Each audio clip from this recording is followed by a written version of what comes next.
Hello and welcome to Global News Factory. I'm your host, Vikrant. Brace yourself. EU's crackdown is coming and platforms like GNF are the real targets. We will discuss EU's new proposal to force big tech companies to ban voices that counter EU's political narrative.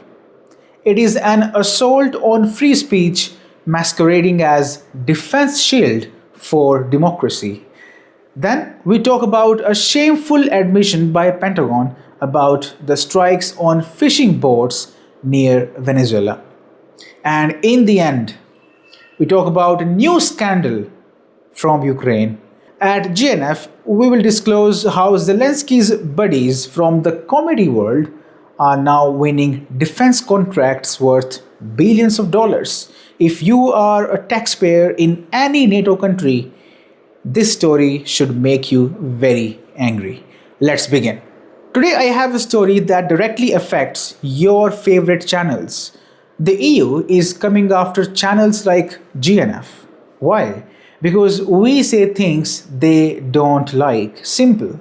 You know how some people would love to say, "Oh, I love honest feedback." The EU says that too, and then brings duct tape. Reuters is reporting that the EU now wants big tech platforms like YouTube and Meta to detect and tackle what they call hybrid threats in Europe. Fancy phrase, right? In plain words, they mean anything they think is disinformation or anything that shapes the political story in a way they don't approve. Now, let me quote this from Reuters. Platforms subject to landmark EU tech rules could be required to tackle hybrid threats in Europe. They can include such things as disinformation campaigns or the use of social media to control the political narrative. Unquote. Now, this text makes it very clear that only EU is allowed to control the narrative inside Europe.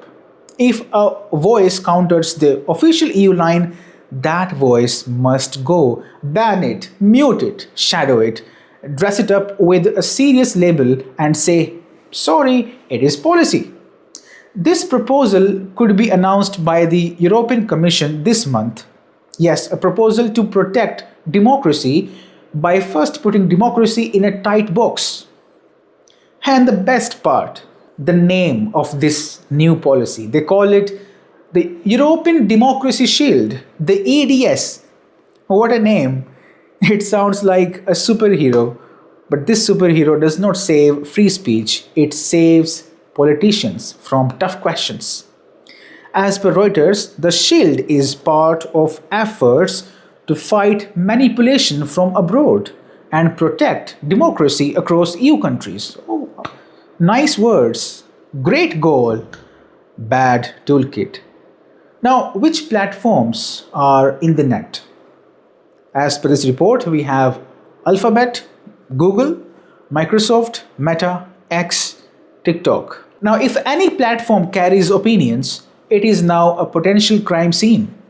The EU tech chief Hanna Virkkunen is expected to announce this proposal on November 13th. Mark the date. That might be the day when like, share, subscribe becomes like, share, submit your papers. This is not the first act. First, they banned Russian media and many social accounts in the name of fighting disinformation. Now, they want to go wider. Foreign platforms, voices that EU does not like. The new move says, oppose our narrative? Thank you for your services. Here is the exit. Now, why is the EU so nervous? Because people are pushing back. Anti-EU feelings are rising in many places. Voters are tired of policies that feel pro-war and anti-business. They are choosing content that calls out hypocrisy. When reality bites, power reaches for a muzzle. And right now, the muzzle is being stitched in Brussels, thread by thread. So, let me talk directly to you, to GNF family.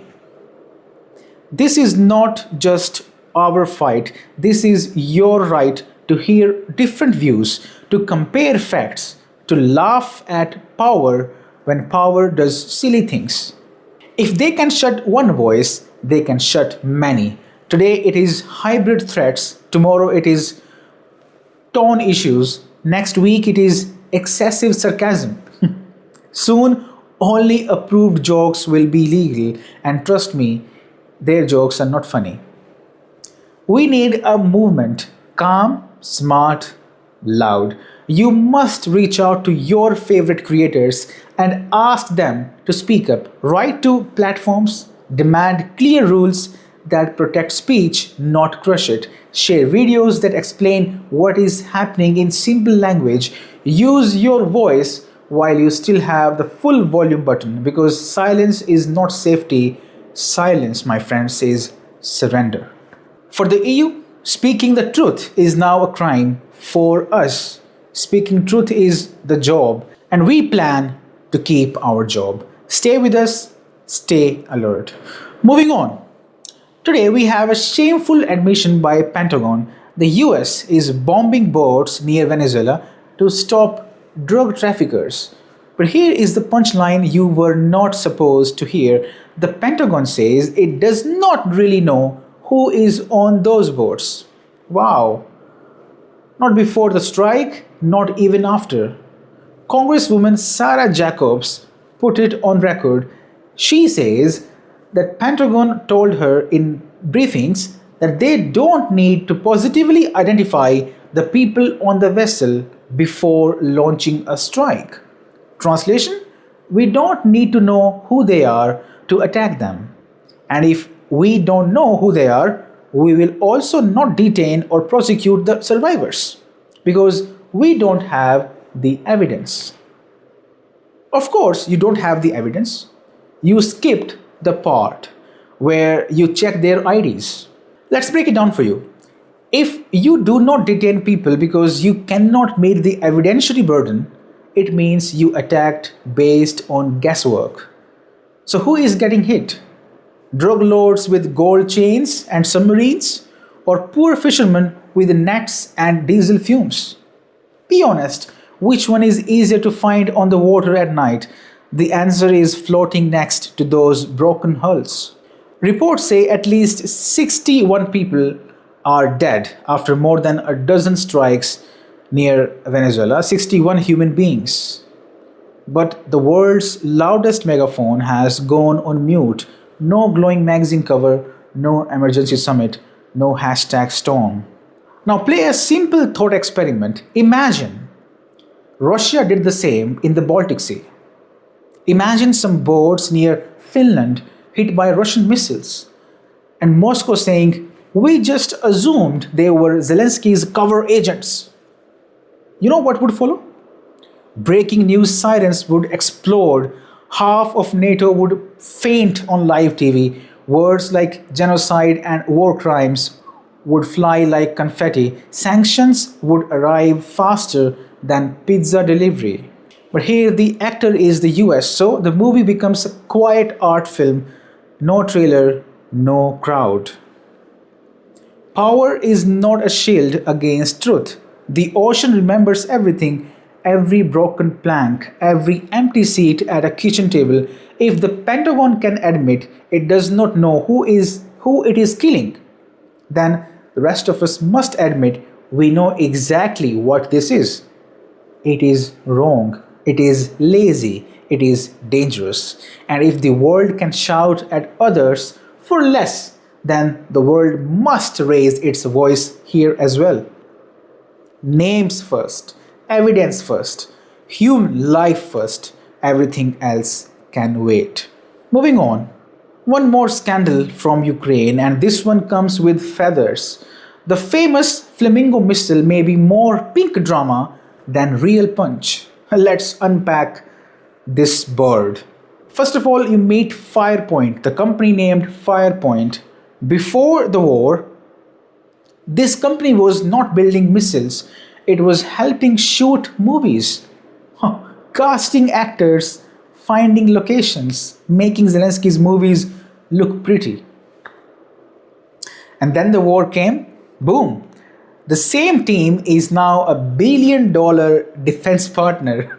It is now selling drones and the flashy flamingo. Yes, a casting house turned missile house. Sounds like Hollywood took over the Pentagon, but it is Ukraine. Welcome to the set. Now, on paper, the flamingo is a superstar. Long range, big payload, big promises. Some outlets even said Russia admitted the missile was used. Okay? Now, other reports say only a handful were launched and results are unclear. Now, here is the spicy part. Ukraine's anti-corruption agencies tried to investigate this company, Firepoint, this year. Why? Money, pricing, delivery delays, and a possible link to Timur Mindic.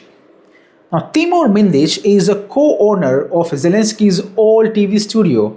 Sources said the probe is real. However, the agency later said, hold on, we are not investigating the flamingo itself. So why that investigation was stopped? We have no idea. We do know that Zelensky's movie buddies are earning billions through defense contracts. Now, let's talk deliveries. Firepoint promised big numbers by December. They said thousands will be delivered by December. But in reality, only a few arrived. So is Flamingo a hoax? The truth is messier. I don't want to make big claims here, but if you connect the dots, you can realize the math is not adding up. And the money? Big.